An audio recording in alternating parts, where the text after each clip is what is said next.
Dear students, welcome to 101.5 FM Akashvani Kannur.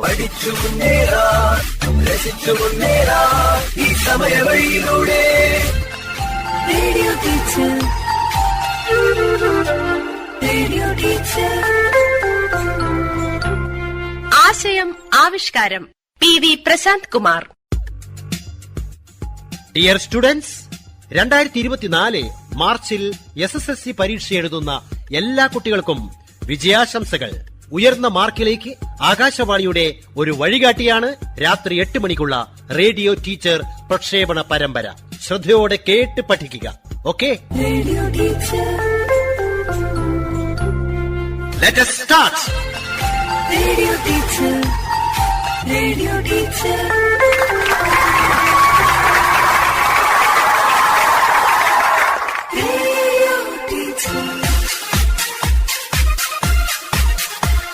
ഇതാ quiz മാസ്റ്ററായ teacher സ്വയം പരിചയപ്പെടുത്തുന്നു. ഒപ്പം വിവിധ സ്കൂളുകളിൽ നിന്നും ക്വിസിൽ പങ്കെടുക്കാനെത്തിയ ടീം അംഗങ്ങളായ 10ാം ക്ലാസ് വിദ്യാർത്ഥികളും. റേഡിയോ ടീച്ചർ പരിപാടിയുടെ ഇന്നത്തെ എപ്പിസോഡിലേക്ക് ഏവർക്കും സ്വാഗതം. ഞാൻ Shaji TV, government higher secondary school Pala കാക്കയങ്ങാടുന്ന് വരുന്നു. ഇനി നമുക്ക് ടീം അംഗങ്ങളെ പരിചയപ്പെടാം. Team A.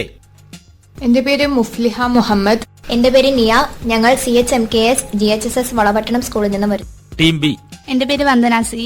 എന്റെ പേര് ദേവന്തായം. ഞങ്ങൾ GHSS പുഴാതിയിൽ നിന്ന് വരുന്നു. Team C. എന്റെ പേര് അവന്തിക S. എന്റെ പേര് കൃഷ്ണ ചൌക്കെ. ഞങ്ങൾ GHSS തിരുവങ്ങാടിൽ നിന്ന് വരുന്നു. Team D. എന്റെ പേര് ഷാലിമ PK. എന്റെ പേര് ആര്യശ്രീ AV. ഞങ്ങൾ ചൊവ്വ ഹയർ സെക്കൻഡറി സ്കൂളിൽ നിന്നും വരുന്നു. Team E. എന്റെ പേര് ശിവേദ S. എന്റെ പേര് ഗീതിക ഗിരീഷ്. ഞങ്ങൾ Mogeri Rajiv Gandhi memorial higher secondary സ്കൂളിൽ നിന്ന് വരുന്നു. SSLC പാഠങ്ങൾ ഉൾക്കൊള്ളിച്ച പ്രതിദിന പ്രശ്നോത്തരി തുടരുന്നു.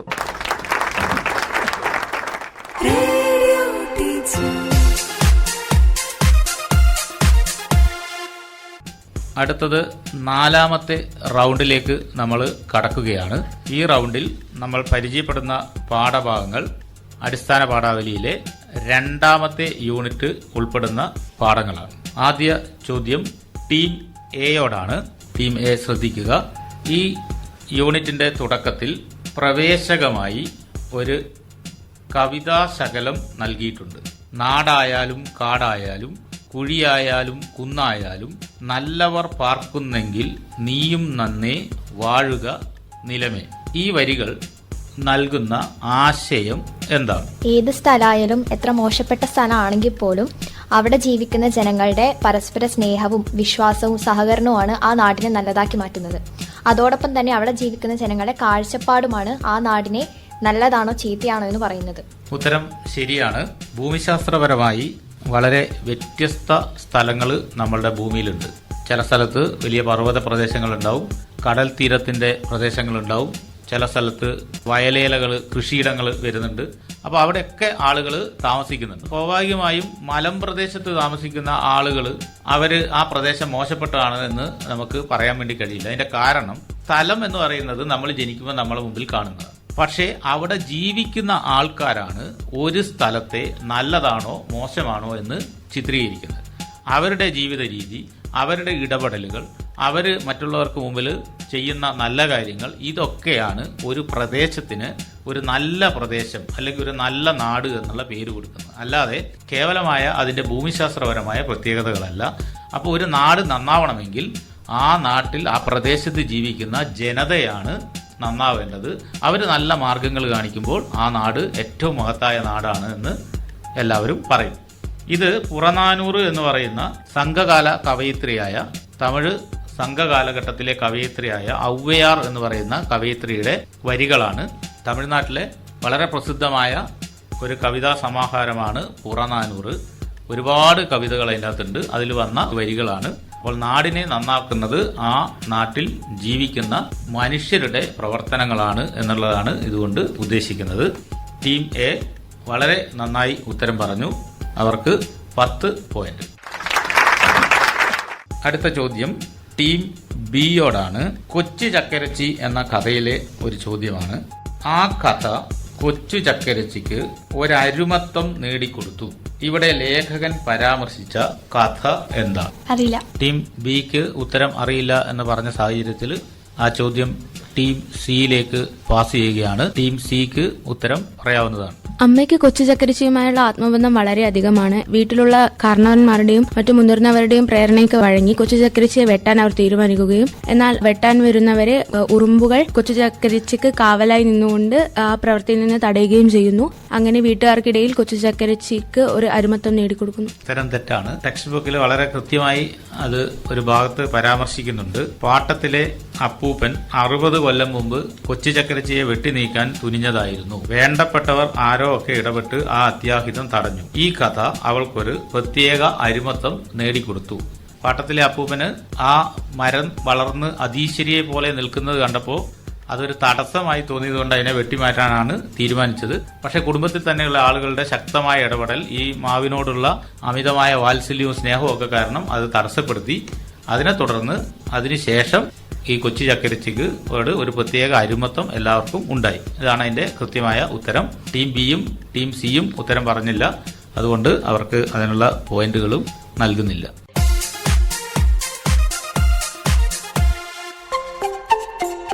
Radio teacher. അടുത്ത ചോദ്യം ടീം സിയോടാണ്. 2 വാക്യങ്ങളാണ് പറയുന്നത്, ശ്രദ്ധിച്ചു കേൾക്കണം. നൂല് കോർത്ത് കുഴിഞ്ഞുപോയ കണ്ണുകൾ, മരം വീണ് കുഴിഞ്ഞുപോയ നിലം. ഈ 2 വാക്യങ്ങളിലും കുഴിഞ്ഞുപോയ എന്ന ഭാഗം പൊതുവായുണ്ട്. ഈ 2 വാക്യങ്ങളിലും ആ പദം നൽകുന്ന വ്യത്യസ്തമായ അർത്ഥങ്ങൾ എന്തെല്ലാമാണ്? ആദ്യത്തെ വരിയിൽ ഏറെ നാളുകളായി നൂൽനൂൽറ്റ് അധ്വാനത്തിന്റെ ഭാഗമായി കണ്ണുകൾക്കുണ്ടായ മാറ്റത്തെയാണ് സൂചിപ്പിക്കുന്നത്. രണ്ടാമത്തെ വരിയിൽ മരം നിലത്ത് പതിച്ച് നിലം താഴ്ന്നുപോയി എന്നതാണ് സൂചിപ്പിക്കുന്നത്.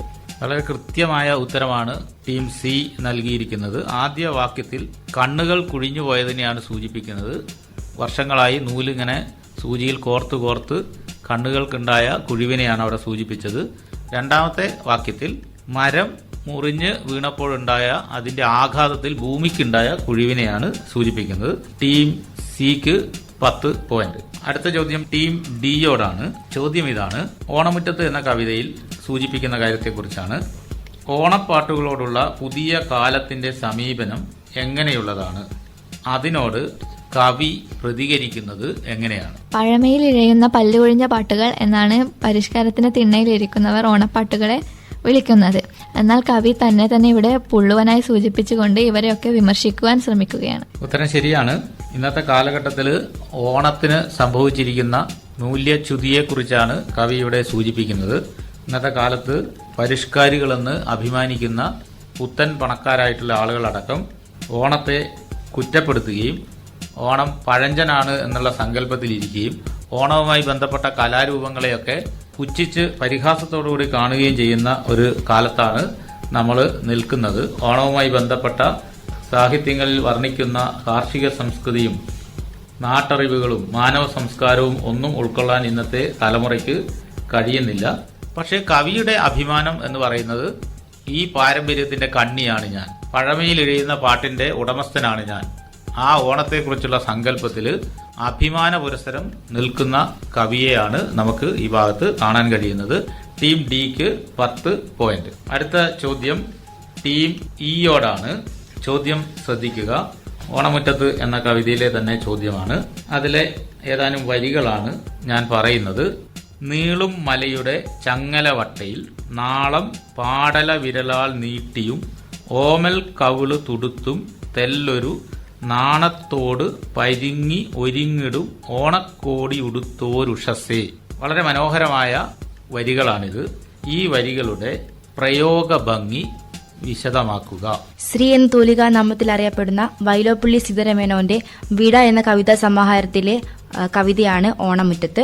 നീളുന്ന മലയുടെ ചങ്ങലവട്ടയിൽ പിടിച്ച് സൂര്യനാകുന്ന ദീപത്തെ മെല്ലെ മെല്ലെ ചുവന്നു തൊടുത്ത കൈകൾ കൊണ്ട് ഉയർത്തുകയാണ് ഓണക്കോടി ഉടുത്ത ഉഷസ്സാകുന്ന കന്യക. ഇവിടെ ചുവന്നു തൊടുത്ത കൈകൾ എന്നുകൊണ്ട് ഉദ്ദേശിക്കുന്നത് ആ സമയത്തുള്ള ആകാശത്തിന്റെ നിറത്തെയാണ്. കൂടാതെ ഇവിടെ മലയുടെ ചങ്ങലവട്ടയിൽ പിടിച്ച് സൂര്യനാകുന്ന ദീപത്തെ മെല്ലെ മെല്ലെ ഉയർത്തുന്നു എന്നതിലൂടെ ആ സൂര്യോദയത്തിന്റെ കൃത്യമായ ഒരു ചിത്രീകരണം നമ്മുടെ മനസ്സിൽ ഉണ്ടാക്കിയെടുക്കാൻ വൈലോപ്പിള്ളിക്ക് കഴിഞ്ഞിട്ടുണ്ട്. അതിലൂടെ ഓരോ നിമിഷവും സൂര്യൻ ഉയർന്നു വരുന്നത് നമുക്ക് കൃത്യമായി മനസ്സിൽ കാണാൻ സാധിക്കുന്നു. വളരെ മനോഹരമായ ഒരു ഉത്തരം തന്നെയാണ്. ഈ കവിതയിലുടനീളം ഓണവുമായി ബന്ധപ്പെട്ട പ്രകൃതിക്കുണ്ടാകുന്ന മാറ്റങ്ങളും ഓണത്തെ എങ്ങനെയാണ് പ്രകൃതി വരവേൽക്കുന്നത് എന്നുമാണ് ഇതിന്റെ ആദ്യ ഭാഗത്ത് കവി ചർച്ച ചെയ്യുന്നത്. അപ്പൊ അത്തരത്തിൽ വ്യത്യസ്തമായ പ്രകൃതിയിലെ ചെടികൾ വളരെ മനോഹരമായി, തുമ്പച്ചെടിയായാലും അതുപോലെ തന്നെ മറ്റ് ചെടികളും പൂക്കളും ആമ്പലുകളും ഒക്കെ പ്രകൃതിയിൽ എങ്ങനെയാണ് ഓണത്തപ്പനെ വരവേൽക്കാൻ വേണ്ടി അണിഞ്ഞൊരുങ്ങുന്നത് എന്ന് പറയുന്ന കൂട്ടത്തിലാണ് വളരെ മനോഹരമായ ഈ ഒരു അലങ്കാര പ്രയോഗം കവി ഇവിടെ നടത്തുന്നത്. സൂര്യോദയത്തെയാണ്, പുലരിയിൽ സൂര്യൻ മലനിരകളിലൂടെ ഉദിച്ച് ഉയരുന്നതിനെയാണ് ഇവിടെ സൂചിപ്പിക്കുന്നത്.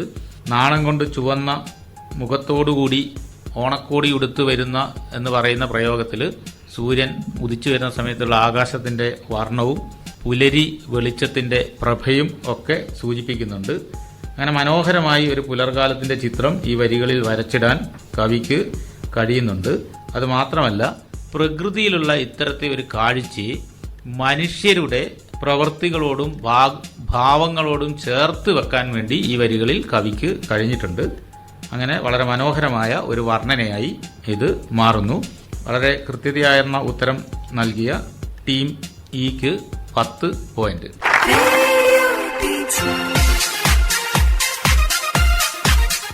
അടുത്ത ചോദ്യവും ടീം ഇയോട് തന്നെയാണ്.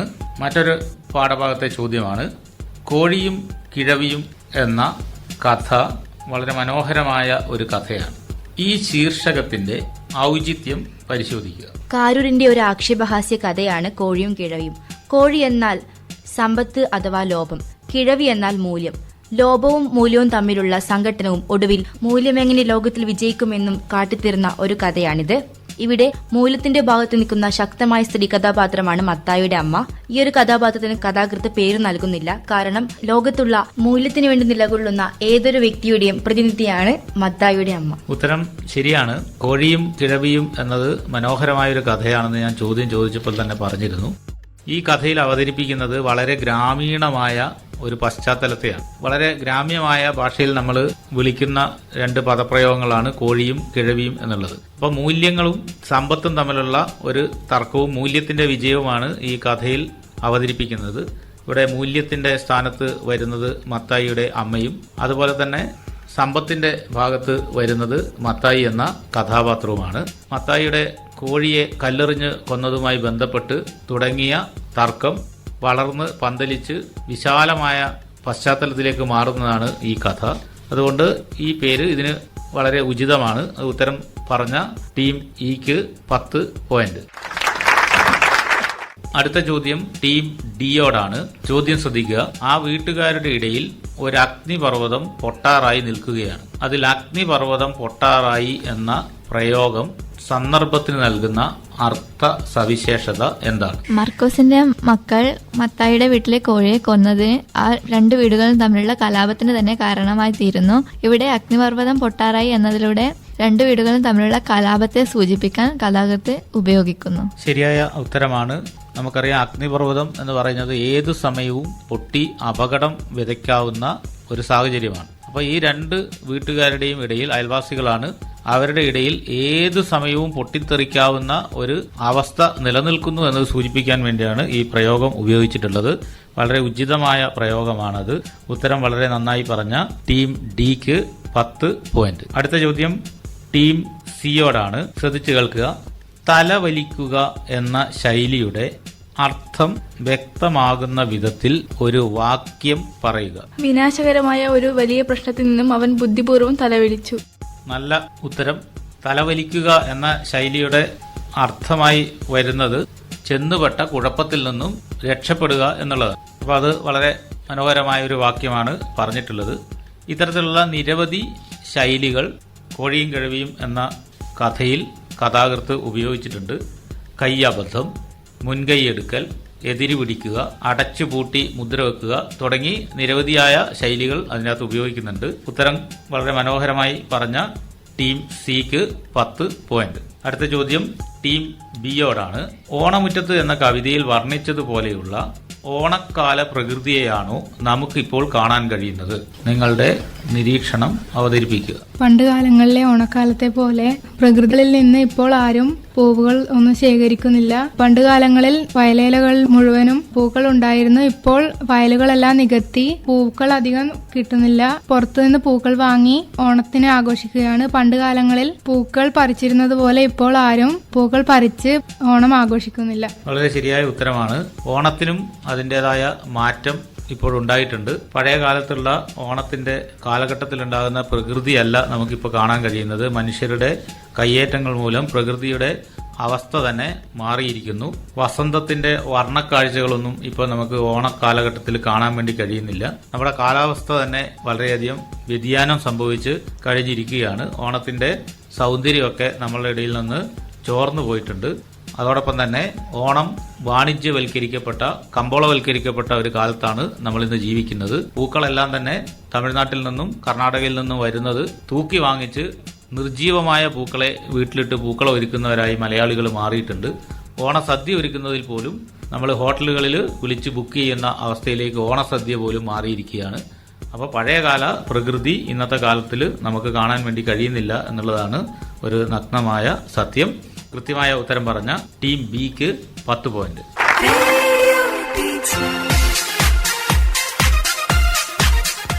ഇന്നത്തെ പ്രശ്നോത്തരിയുടെ ഏറ്റവും അവസാനത്തെ ചോദ്യമാണ് ചോദിക്കുന്നത്. അടുത്ത ചോദ്യം ടീം എയോടാണ്. ഉണ്ട ചോറ് മറക്കരുത് എന്ന പഴഞ്ചൊല്ല്, ആ പഴഞ്ചൊല്ലിന്റെ ആശയവുമായി ബന്ധിപ്പിക്കാവുന്ന ഒരു കഥാപാത്രം കോഴിയും കിഴവിയും എന്ന കഥയിലുണ്ട്. ആരാണ് ആ കഥാപാത്രം? ആ കഥാപാത്രത്തിന്റെ സവിശേഷതകൾ എന്താണ്? ഈ വാക്യത്തോട് സാദൃശ്യപ്പെടുത്താൻ പറ്റുന്ന കഥാപാത്രമാണ് കോഴി കിഴവി എന്ന കഥയിലെ മത്തായി. മത്തായിയുടെ അമ്മ ഇവരുടെ കുടുംബം ദാരിദ്ര്യാവസ്ഥയിലായിരുന്നു.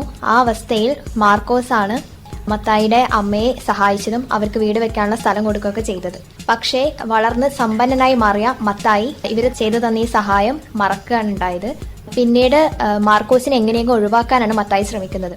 മാർക്കോസിന്റെ സ്ഥിതി താഴോട്ടും മത്തായിയുടെ സ്ഥിതി മുകളിലോട്ട് ഉയരുകയും മത്തായി മാർക്കോസിനെ പാടി അവഗണിക്കുകയും പ്രതിസന്ധി ഘട്ടത്തിൽ തന്നെ സഹായിച്ച മാർക്കോസിനെ മറന്ന് അവനെ ഒഴിവാക്കാനാണ് ശ്രമിക്കുന്നത്. ഉത്തരം ശരിയാണ്.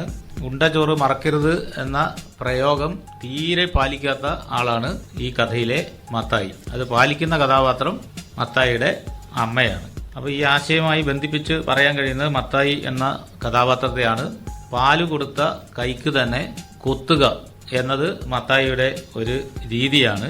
ഒരു കാലത്ത് വളരെ മോശപ്പെട്ട അവസ്ഥയിൽ നിന്ന് മർക്കോസിന്റെ പിതാവിന്റെ സഹായത്തോടുകൂടി വളർന്നു വന്ന മത്തായിയാണ് ഇത്തരത്തിൽ നിഷ്കരണം മർക്കോസിനോട് പ്രവർത്തിക്കുന്നത്. എങ്ങനെയെങ്കിലും മർക്കോസിനെ അവിടുന്ന് ഒഴിവാക്കുക എന്നുള്ള ആശയത്തിലേക്കാണ് അദ്ദേഹത്തിന്റെ പ്രയാണം. അങ്ങനെ നന്ദികേടിന്റെ ഒരു കഥാപാത്രമായിട്ടാണ്, പ്രതീകമായിട്ടാണ് ഈ കഥയിൽ മത്തായി പ്രത്യക്ഷപ്പെടുന്നത്. അപ്പോൾ ഉത്തരം വളരെ ഭംഗിയായി തന്നെ ടീം എ പറഞ്ഞിട്ടുണ്ട്. അവർക്ക് 10 പോയിന്റ്. നാലാമത്തെ റൗണ്ട് പൂർത്തിയായപ്പോൾ ഈ റൗണ്ടിൽ ടീം ബിക്ക് 10 മാർക്ക്, ബാക്കിയുള്ള team A, C, D, E എന്നീ ടീമുകൾക്ക് 20 മാർക്ക് വീതവുമാണ് ലഭിച്ചിട്ടുള്ളത്. അപ്പോൾ ഇന്നത്തെ പ്രശ്നോത്തരി ഇവിടെ പൂർത്തിയാവുകയാണ്. നമ്മൾ കടന്നുപോയത് പ്രധാനമായും ഏറ്റവും അവസാനത്തെ അടിസ്ഥാന പടവിലെ പാഠമായ അമ്മയുടെ എഴുത്തുകൾ എന്ന കവിതയിലെ ചോദ്യങ്ങളുമായിട്ടാണ് നമ്മൾ പ്രശ്നോത്തരി ആരംഭിച്ചത്. അതിനുശേഷം നമ്മളുടെ റിവിഷൻ പ്രവർത്തനത്തിന്റെ ഭാഗമായി അടിസ്ഥാന പാഠാവലിയിലെ ആദ്യത്തെ യൂണിറ്റും രണ്ടാമത്തെ യൂണിറ്റുമാണ് നമ്മൾ ഈ പ്രശ്നോത്തരിയിൽ കൈകാര്യം ചെയ്തിട്ടുള്ളത്. ആ ഭാഗത്തു നിന്ന് വരാവുന്ന ആശയവുമായി ബന്ധപ്പെട്ട ചോദ്യങ്ങളാണ് ചോദിച്ചിട്ടുള്ളത്. ഇനിയും ധാരാളം ചോദ്യങ്ങൾ ഈ ഭാഗത്തുനിന്ന് ചോദിക്കാനുള്ളതാണ്. ഓണമുറ്റത്ത് എന്ന കവിതയൊക്കെ അതിവിശാലമായ ഒരു കവിതയാണ്. നിരവധി ചോദ്യങ്ങൾ ചോദിക്കാൻ സാധ്യതയുള്ള പാഠവുമാണ്. അപ്പോൾ കൂടുതൽ നിങ്ങൾ ആശയതലത്തിലേക്ക് ഇറങ്ങി കൂടുതൽ നന്നായി ഉത്സാഹിക്കുക, മികച്ച വിജയം കരസ്ഥമാക്കുക. പ്രിയപ്പെട്ട കുട്ടികളെ, നിങ്ങളെല്ലാവരും SSLC പരീക്ഷയ്ക്ക് വേണ്ടി വളരെ നന്നായി തയ്യാറെടുത്തുകൊണ്ടിരിക്കുകയാണ്. അപ്പോൾ പരീക്ഷയ്ക്ക് മുന്നൊരുക്കമായി നിങ്ങൾ ശ്രദ്ധിക്കേണ്ട വളരെ പ്രധാനപ്പെട്ട ഒരു കാര്യമാണ് ഞാനിവിടെ സൂചിപ്പിക്കുന്നത്. മലയാളം പരീക്ഷയെ സംബന്ധിച്ചിടത്തോളം എല്ലാ കുട്ടികളും പറയുന്ന ഒരു പരാതിയാണ്, നന്നായി പഠിച്ചവരെ സംബന്ധിച്ചിടത്തോളം സമയത്തിന് എഴുതി പൂർത്തിയാക്കാൻ കഴിയുന്നില്ല എന്നുള്ളത്. നമുക്ക് മുമ്പിലുള്ള സമയം 1.5 മണിക്കൂറാണ്. അപ്പോൾ മാർക്കിൻ്റെ അനുസരിച്ചിട്ടാണ് നമ്മൾ ഉത്തരം എഴുതാൻ ശ്രമിക്കേണ്ടത്. 1 മാർക്കിൻ്റെ ചോദ്യവും 2 മാർക്കിൻ്റെ ചോദ്യവും വരുന്ന സമയത്ത് വളരെ പെട്ടെന്ന് 1-2 വാക്യത്തിൽ ഉത്തരം പൂർത്തീകരിക്കുകയും പിന്നീട് വരുന്ന വലിയ മാർക്കുകളുടെ ചോദ്യത്തിന് കുറച്ചും കൂടി വിശദമായി എഴുതുകയുമാണ് ചെയ്യേണ്ടത്.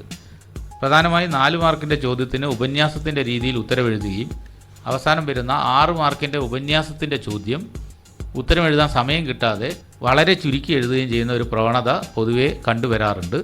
അത് നിങ്ങളുടെ മാർക്കിനെ ബാധിക്കുന്നതുകൊണ്ട് സമയം കൃത്യമായി ഉപയോഗിച്ചുകൊണ്ട് 2 മാർക്കിൻ്റെ 1 മാർക്കിൻ്റെ ചോദ്യങ്ങൾ വളരെ ചെറുതായി എഴുതി മാർക്കിനനുസരിച്ച് നിങ്ങളുടെ ഉത്തരം ക്രമീകരിക്കാൻ വേണ്ടി നിങ്ങൾ ശ്രദ്ധിക്കണം. നിങ്ങൾക്ക് ഒരുപാട് കാര്യങ്ങൾ മനസ്സിലുണ്ടാവും, പക്ഷേ ആ സമയത്തിന് അത് എഴുതി തീർക്കാവുന്ന വിധത്തിൽ ഉത്തരങ്ങളെ നിങ്ങൾ മനസ്സിൽ കണക്ക് കൂട്ടി വേണം പരീക്ഷ എഴുതാൻ. സമയത്തിന് എഴുതി തീർക്കുക എന്നുള്ളതാണ് പരീക്ഷയിൽ ഏറ്റവും പ്രധാനപ്പെട്ട കാര്യം.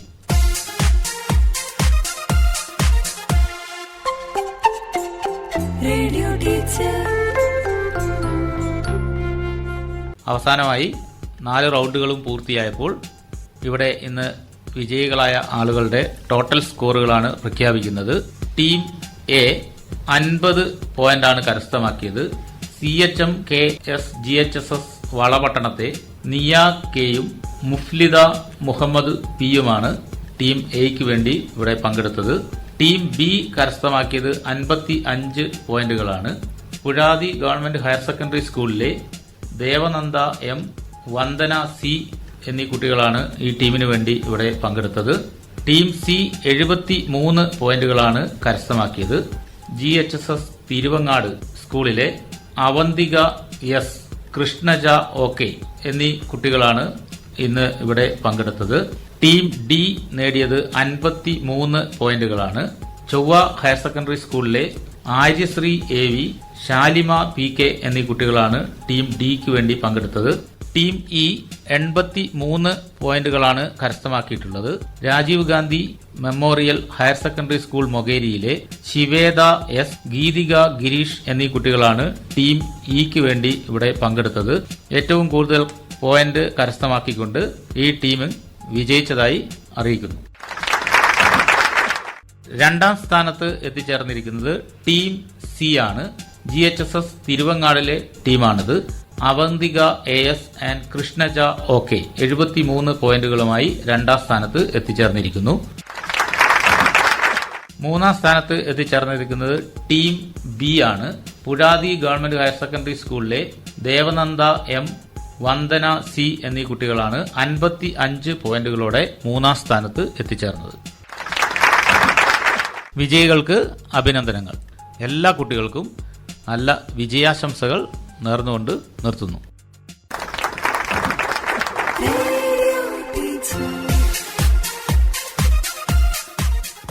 നാളെ ഇതേ സമയം IT പ്രശ്നോത്തരി. Quiz master K Surendran, KITE master trainer coordinator, Kannur.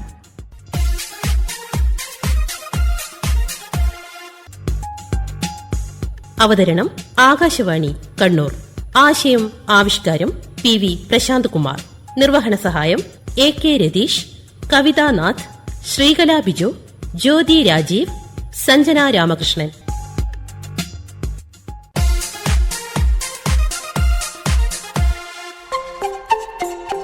Radio teacher.